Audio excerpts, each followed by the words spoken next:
Hi guys! So, for today's video is magluluto ako ng dinner. So, ito, bumili ako ng pork chop. So, bali, 2 pack to.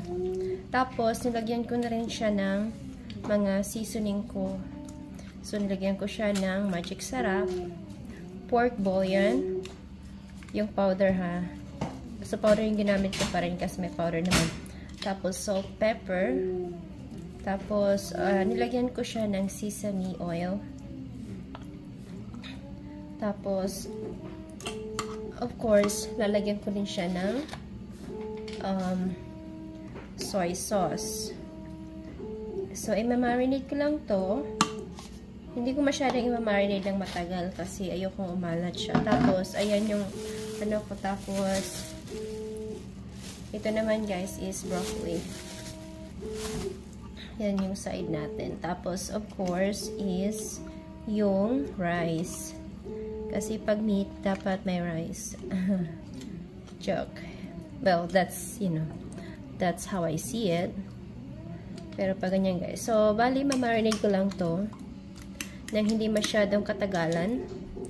Tapos, after that is, ready ko na rin siya para mailuto. So, ayan siya guys. So, kailangan of course, lalagyan ko siya ng onion later on. Ayan. So, I'm gonna set this aside and then I'm gonna get my stuff ready. So, ayan na siya guys yung broccoli. I-cut ko na lang muna siya.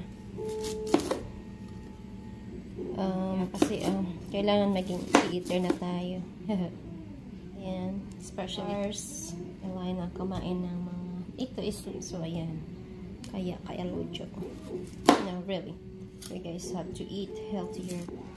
Diba? Ang daming kaya kung may time ako guys, no, kasi para nakokontrol yung mga kinakain ng ating. Hindi yung ano, bibili kasi ang dami ano dyan, nakahalo. Yes. At least, alam mo kung anong nilagay mo doon. Diba? Secure. Ayan guys, ipapatuloy mo yung aking mga garlic and onion. So, tanggalin natin ang guys, sinatanggal ko talaga yung sa ends. Para na like that. Alam mo ba, hindi ko naman ito pinakain. Ano lang naman ito, parang pampalasa, or whatever. Kaya tinatanggal ko talaga yung end niya. So, ayan. Ayan siya guys.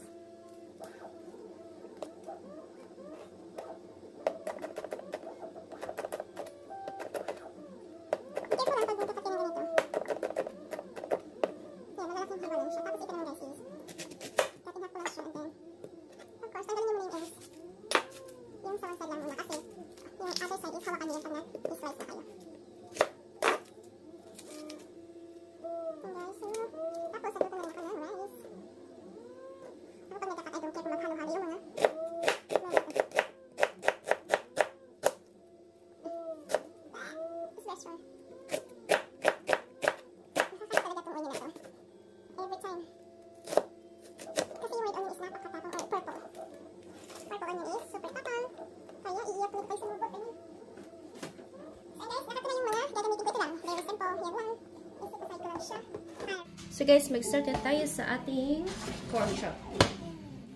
Okay, so may avocado oil na pang spray, tapos may regular na oil. So ito, pag ano mo, hindi siya mapait. So pwede mo siyang gamitin or I'll just use the regular oil. Ayan. Ilagay ko lang siya. So, alright guys, ayan na, is kinuko na nga siya. Nakikita niyo, gusto ko yung ganyan. Kaya ito yung ginagamit kong cooking pan. Kasi may, ano siya, parang may mark. Nakakaano ng mark. So, ayan. Alam niyo guys, it's so nice when you hear that sizzling sound, you know, when you're cooking or something. Tapos, narinig yung sound na yan. So, lutuin lang natin.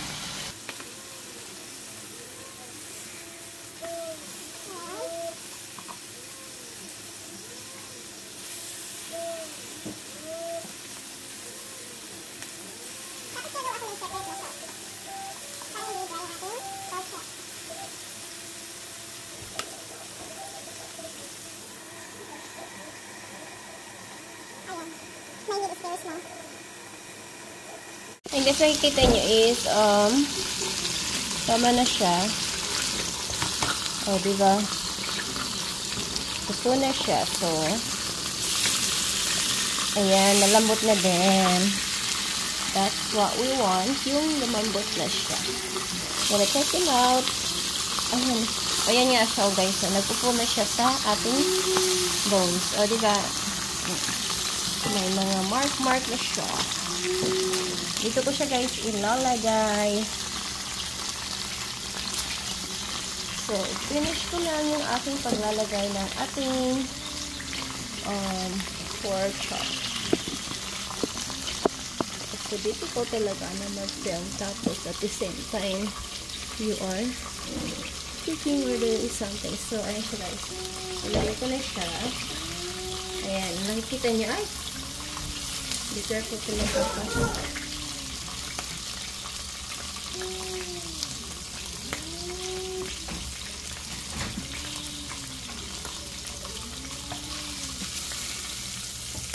Ayan.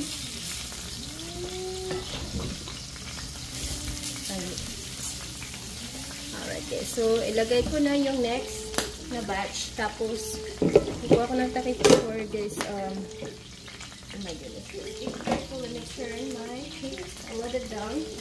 Oops.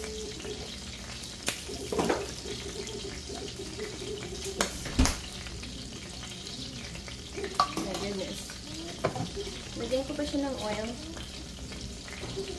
Kasi, parang sunog na.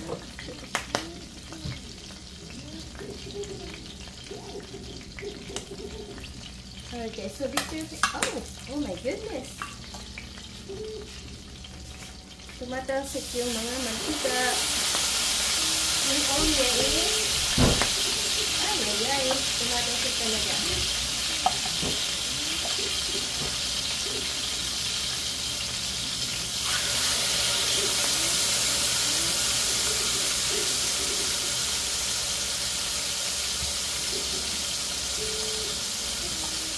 Tayo, diba, pag nagluluto is, gusto natin yung may taba-taba.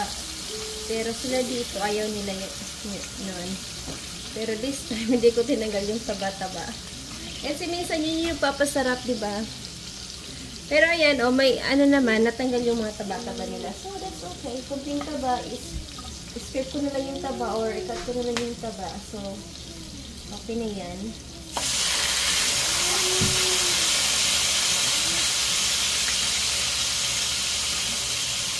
Ayan. Ito malalaki yung cut niya or ano ba yun? Anong tawag yun? Hindi nga, malalaki yung cut niya kaya 4 lang yung nagkasya. Compared to the first one, 5 yung nagkasya kasi maliliit yung cut or hindi naman tama lang actually. Actually malalaki pero this time is mas malaki. Ayan, so I have to cook another batch for this one. Ayan. Takpan ko siya ulit. Ayan. Hindi siya masyadong covered pero that's okay. Nagluluto, titikma kahit wala pa. Ayan, diba? So, ito may konting taba-taba. So, yan yung gusto natin. Yan yung ikakat ko. Iba ko pag tumikim. Pag tumikim ako, malaki. Ayan siya, guys. Of course, hindi ko naman kakainin yung taba.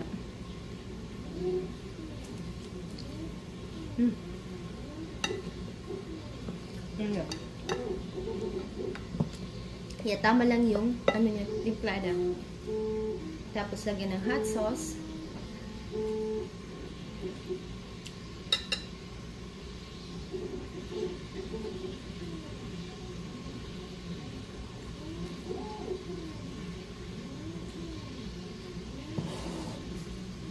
So, ito yung sinasabi kong taba.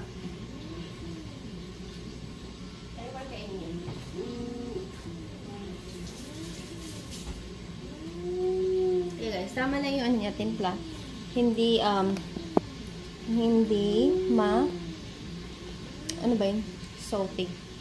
Kasi gagawa pa tayo ng sauce para doon. Sasasarapin ako. One more. Ayan.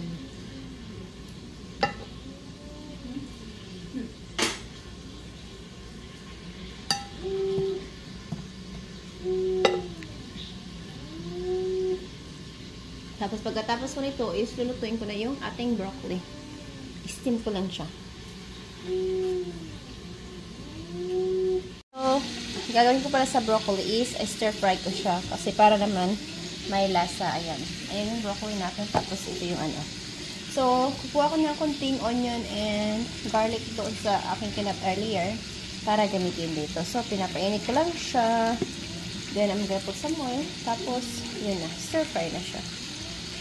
Grabe talaga. Pag nagigig talaga. Tingnan yung mantika dyan, oh. Super mantika.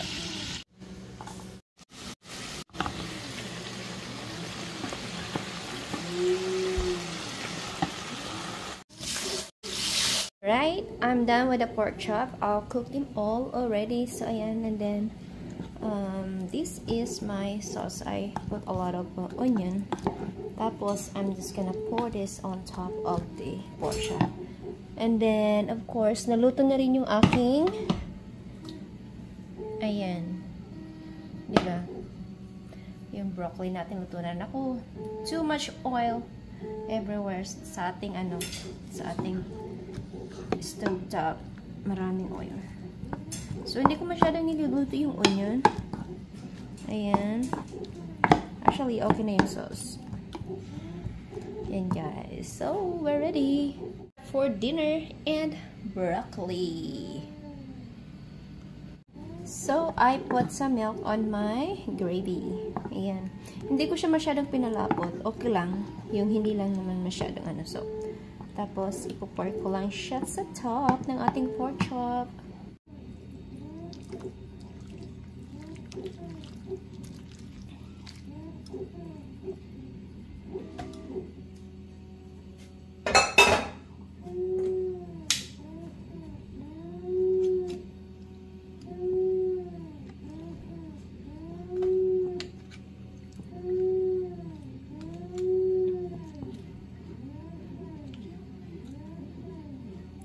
Dinner's ready.